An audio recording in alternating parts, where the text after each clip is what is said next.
What's going on, guys? Derek here with Fantasy Football Advice, coming at you with another fantasy football video. In today's video, we are going to be talking about the early ADP trends, and trust me, this one is important. If you don't know the ADP and you don't know where to attack the draft, no matter how much research you do, it's not going to amount to a successful draft day. You have to know where the ADP is. You have to understand the strengths of the positions in each part of the draft so you know when to pull the trigger on what position. There's no better time to start understanding this stuff than now, because the NFL draft is over, free agency is over. There will be some shifts from now until draft day, but overall we have a pretty good understanding of where everything is. So when you're determining your pre-draft ADP, the site that we use, the one that we found is the best, is fantasyfootballcalculator.com. We have just found throughout the years that it has been very accurate, at least at the earlier part of the season. While other sources are working out the kinks, Fantasy Football Calculator seems to just have it figured out a little bit sooner than the competitors. It is worth mentioning though that fantasypros.com is another good resource. That one takes the consensus draft rankings from the top experts. You can see some wonky rankings in there from time to time, but in general, that one's also pretty accurate. However, as we do get closer to the actual draft day, you have to make sure to use the ADP from the platform that you play fantasy football on, whether it's ESPN or Yahoo or NFL.com. That's the ADP that all of your league mates are going to be forced to use. So that's the one that you also want to use as you prepare for draft day. Just make sure when you are doing that, you want to use the one from the live draft results. The live draft results are normally the paid leagues. The regular ADP is going to consist of mock drafts, and as we know, there's always those people in the mock drafts. If you've ever done one, you know they'll take Eli Manning with the first overall pick, or they'll try to load up, they're a Packer fan, they'll try to load up on every Packer in the first 5 rounds and really just throw off the draft results. So, I mean, if you've done mocks, you've seen it. I don't know personally who has the time to do all that, but they do it. So make sure you're using live draft results. But that's enough about that. As for current ADP as it stands, like I said, free agency and NFL draft are over, so we do have a pretty good idea. The only things that are going to change are going to be some free agents that are still left. Those are going to be your Dez Bryants, your DeMarco Murrays, your Brandon Marshalls. There's several more free agents, but their impact won't necessarily mean that they're going to go to a team and immediately produce, and now we have to rank them, but more like they're going to take away opportunities from some of these other names and players that we have ranked. A good example of this is with Christian McCaffrey. We, of course, are still super high on McCaffrey, but anyone can admit having CJ Anderson as a late addition definitely hurt his potential upside. Anderson is going to take away some opportunities, maybe some goal line work from McCaffrey. It could, of course, keep him healthy, but overall, his market share is likely to decrease, thus limiting his upside. So that's just an example of things that could change that may impact the ADP, may boost players higher or lower depending on how things shake out. Other things are going to be a training camp. Injuries happen in training camp every year. Also, how players perform in preseason. We normally see for running backs who runs with the first team offense. So crowded backfields finally find a way of shaking themselves out. A situation to monitor would be that of like Tennessee. If Dion Lewis comes out and he plays the 90% of the snaps of the first series, then you can almost guarantee that Derrick Henry's stock is going to decrease and Dion Lewis's stock is going to increase. So those ADP shifts will happen. You also have those teams that have new quarterbacks. So your Kirk Cousins, your Patrick Mahomes, your Case Keenums. The new quarterbacks tend to have their favorite target. We saw that with Jay Cutler in preseason last year. Devontae Parker really looked like he was going to be the sleeper of a century. Had he not gotten injured, that could have been the case, but we'll never know. But preseason, some target shares may change. You may see that happen with Kirk Cousins. He may tend to lean on Stephon Diggs versus Adam Thielen, but as it stands right now, it's just something to monitor that will impact the ADP. Other than that though, things have settled, so it's now the perfect time to start analyzing this information and finding out our personal draft strategies. So let's talk about the current ADP. The first thing that we took note of is that the first 2 rounds are completely stacked, more so than in previous years. Stud players like AJ Green, Jordan Howard, Mike Evans, and Tyreek Hill are all outside of the top 20. The depth that's in these early rounds is going to provide you a safety net with players with these earlier picks. I'm talking, pick 1, pick 2, pick 3. Normally, I personally hate having the first or second pick in a draft. Yeah, you get the best available player in your first pick, but then by the time it wraps around to your second pick and it's pick 23, 24, all the talent's gone. So while players have two really good players, you're stuck with one very good player and then one player with some risk, let's put it that way. This year, on the other hand, it's a different story. Theoretically, you could take Le'Veon Bell or Todd Gurley with the first overall pick. Then you could have your choice of two players because the first overall pick gets back-to-back picks, and you get a pick between Tyreek Hill, Adam Thielen, Jerick McKinnon. So you could have two of the three guys on top of your Todd Gurley or your Le'Veon Bell. That, unlike other years, is setting you up very, very nicely. Now, it's not going to fix the part about having an early pick that I hate, which is having to wait so long between your next pick. That just forces you to reach, but that's just one of the things that I personally don't like doing. I prefer to have, somewhere in the middle, so that way, I kind of get to dabble my hands in each part of the draft, and I'm not reaching on players too much, but I know if I want a player, I don't have to take them super early just to guarantee it. That's a side note though. Let's go back to the ADP. So we said the 2 first rounds are stacked. Where does that end? It ends kind of around the end of round 3. After that, you really start getting into the Kenyon Drakes, the Jay Ajayi range.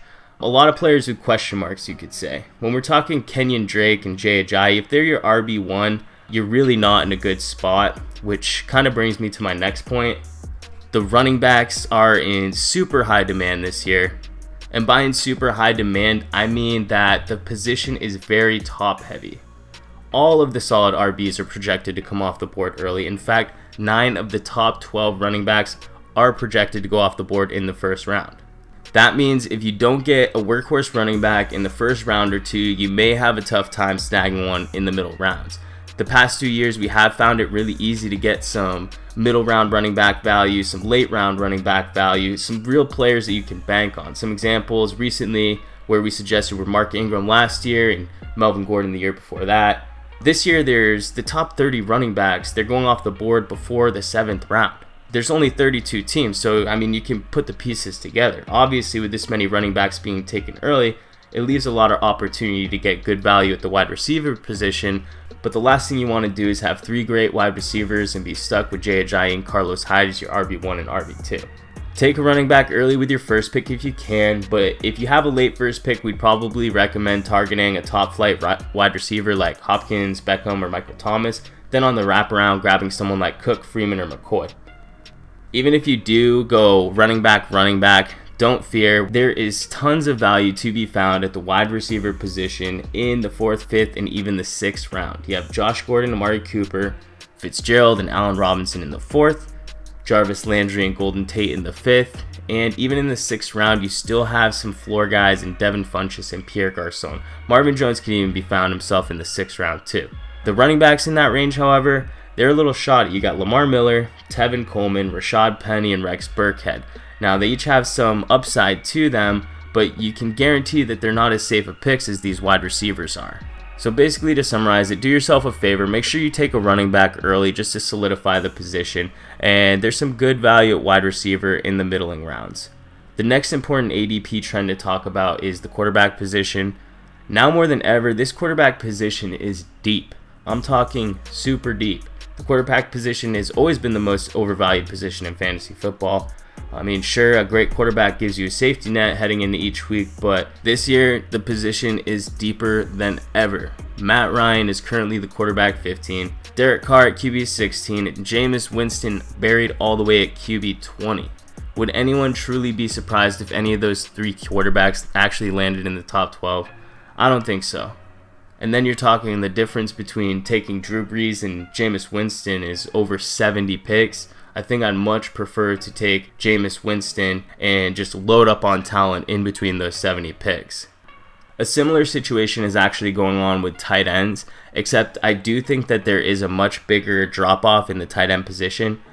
Of course, you have your 2 to 3 tight ends every year that are going to be coming off the board early. This year, it's Gronk, Kelsey, and Ertz. Those guys are almost certainly going to be going off the board in the first 3 rounds, and they're supposed to help you get an advantage each week at a position that's really extremely volatile. The only problem with that is that it's the 3rd round. The 3rd round, you still have talent like Doug Baldwin, Stephon Diggs, and Joe Mixon. And to be honest, there are still good tight ends that are coming off the board in the next tier. The tier with Olsen, the tier with Graham, Rudolph, Engram, Hunter Henry, all those guys have really good upside this year. But after those 9 players, it gets extremely thin.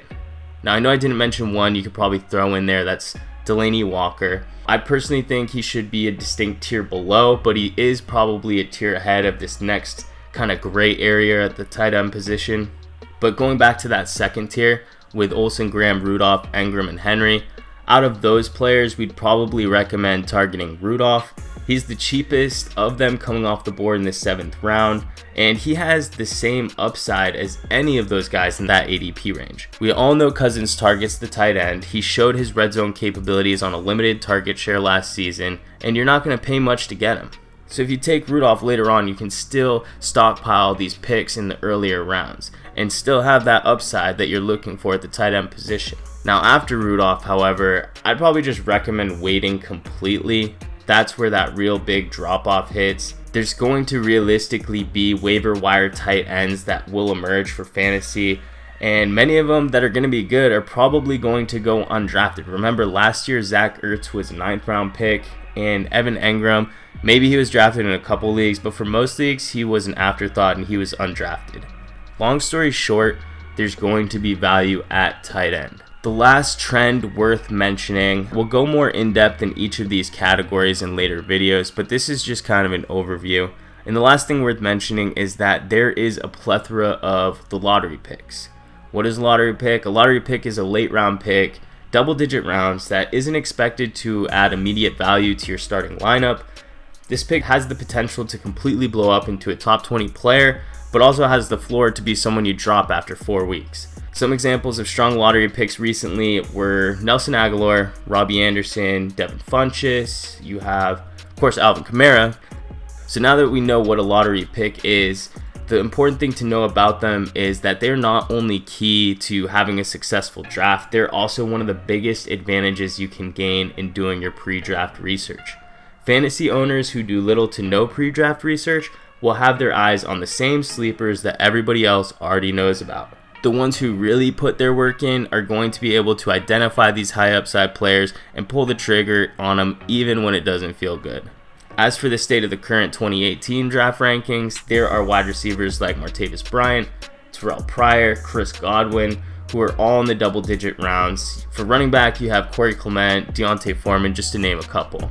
These guys all have something in common. Nobody really wants to own them because their floor is absolutely zero. They're not the first option in their offense, at least not now. They come with significantly more risk. They could either blow up and be key contributors, or they could be complete duds. The success rate is going to be really low, but you want to target that upside in the later rounds. You don't want a player to score you 6 points every week and you have to hold on to him because he's putting points on your bench when you're never going to start him. Compare them to players like Sterling Shepard or Theo Riddick.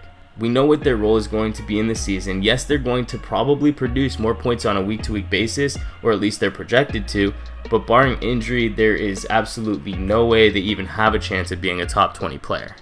Okay guys, that's going to do it for this video. I really hope you enjoyed. Do us a favor, follow us both on Twitter. We are going to be pumping out tweets there every day.